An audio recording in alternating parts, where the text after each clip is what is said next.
காக்காச்சி மலங்காவளை 8வது பீடம் போட்டான். ஈசமகன் சுடலை கேட்டபடி இந்த மயிலாடுமாறு சுடலைக்கு அந்த காக்காச்சி மலங்காவளை குறை கொடுத்து மகளை பலி கொடுக்கவன் என்று 8வது பீடம் விட்டு ஏறி வச்சு மகளை சாத்தி மகனசனை யார வைத்து உச்சி மாற ஆரம் சாத்தி கருப்பு கொண்ட முகம் கொடுத்து கண் நோக்கு செவி கொடுத்து அரிசி வங்கி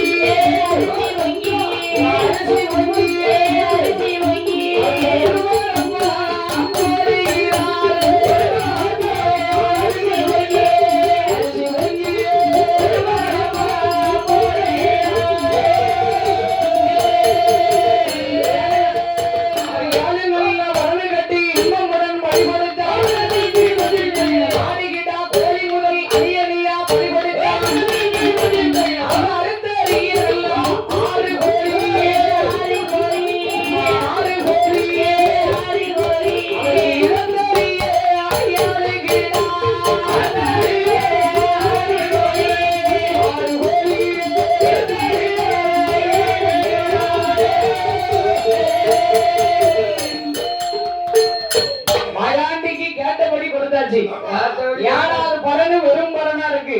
6 பலன்ல ஆடு கிடா கோழி பண்ணி பலி கொடுத்தாச்சு.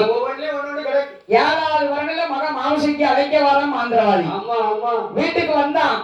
ஏ மாந்திரவாதி மகளை கூப்பிட்டான். அம்மா மாமிசைக்கு நம்ம குலதெய்வத்துக்கு காக்காச்சி மலையில குல கொடுக்க நீ என் கூட வாங்கினா.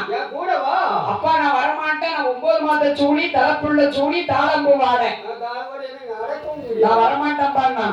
மடியில வச்சிருந்தாங்களா சொக்கு பொடி அப்படின்னு ஊதிட்டான். ஆமா இவன் சொக்கு பொடி பட்ட உடனே மாமிசைக்கு அப்படியே வரா. அப்ப நீங்களும் போட வேண்டியதான். அதான் இந்த மாமிசைக்கு முடியாள் நானும் ஆரப்பா குடப்பாக்கள் சொக்குப்படி பட்ட உடனே சொக்கிட்டான். பார்த்தா மாந்திரவாதி பூதத்தை வரவழைத்து மகளை வாழ கண்டையிட அலங்கரித்து மாமிசைக்கு தூக்கி வைத்து காக்காச்சி மலங்காவல் இருந்தான். அப்ப சொன்னா மகளே இங்க மழை பெஞ்சு ஈரமா இருக்குப்பா, நீ 9 மாத சூடி இளம் பிள்ளை தலைப்புள்ள சூடி கீழே இருந்து குடப்பாக்க கூடாது. பிள்ளை வயிற்றுல இருக்க பிள்ளைக்கு தலைதோஷம் பிடிக்கும். 7வது பலன் இருக்குவாரு அதுல போய் இருந்தான். மகளை ஏணி வச்சு 7வது பலன்ல ஏத்திட்டான். இவன் உட்கார்ந்து அப்படி கொடையை பார்த்தா. ஏன்னா அப்ப சொக்குப்பொடி இருக்கு. சொக்குப்பொடியுடைய பவர் 3.25 நகையே கண்டிப்பா இருக்கும். அந்த பவர்ல இப்படி பாத்துக்கிட்டு இருக்கும் போது தூங்கிட்டான். பார்த்தா மாந்திரவாதி கத்தால நாள் கிழித்து காலோடு கால் சேர்த்து கட்டினான். கையோடு கை சேர்த்து கட்டினான். உச்சி முடிய உகந்து கட்டும் போது அவன் பூசி இருந்த சொக்குப்பொடியுடைய பவர் முடிந்தது. கண்முடிச்சு பார்க்க சொடல பீடம் ஆங்காரத்துல இருக்கு. பழப்பு போட்டு இருக்கு. பலன்ல பலி கொடுத்து வச்சிருக்கு. 7வது பலன்ல இவன் இருக்கான். மாவுசைக்கு எப்படி இருக்கும்?